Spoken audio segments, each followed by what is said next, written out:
Hi mga ka-heart. Ayan, welcome po sa aking napakaliit na channel. Ayan, ipapakita ko po sa inyo kung paano po maglinis si Heart Music. Ayan, tinabi ko na nga yung mga blower na aming ginamit. So, ayan, pinagpagpagpag ko muna yung mga kumot namin at tutupiin ko na siya. Pasensya na po kayo ha, kasi wala po akong ibang mga content ngayon kasi nag-uumpisa pa lang po ako. So ito muna mga kayan, ipapakita ko po sa inyo kung paano po mag magic si Heart sa paglinis. Ayan mga ka-heart, tapos lipitin ko po na yung mga unan na aming ginamit.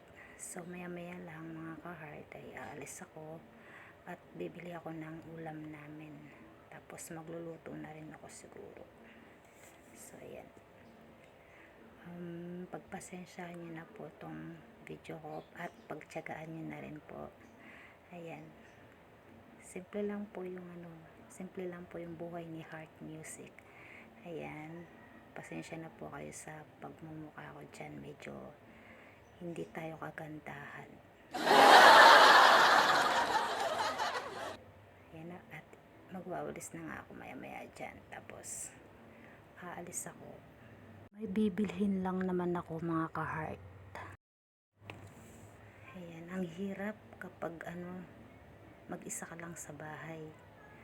Daming ligpitin, naiiwan lahat sa'yo yung mga kalat. Ayan. So ako yan yung routine ko araw-araw. Maglinis ng mga pinagkalatan.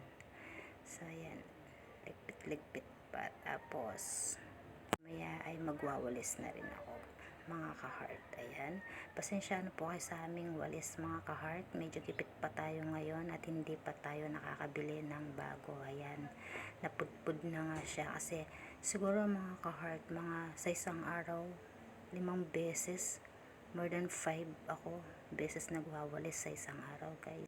Araw mga ka-heart. Ayan, kaya naging ganyan na yung aming walis. Ayan, kakawalis ko yan. Ako ang may kasalanan dyan. Pati nga ilalim ay winalisan ko na rin para matanggal yung mga alikabok. Ayan, tsaka yung mga dumi-dumi na kinalat nila. Ayan. So ayun mga ka-heart, malapit na tayong matapos sa paglilinis at ako ay maya maya lang ay aalis muna at may pupuntahan. Bibili kasi ako ng ulam mga ka-heart. Ayan, at sinuot ko na nga dyan yung aking mahiwagang bag. Ayan. So, ayan, babay mo.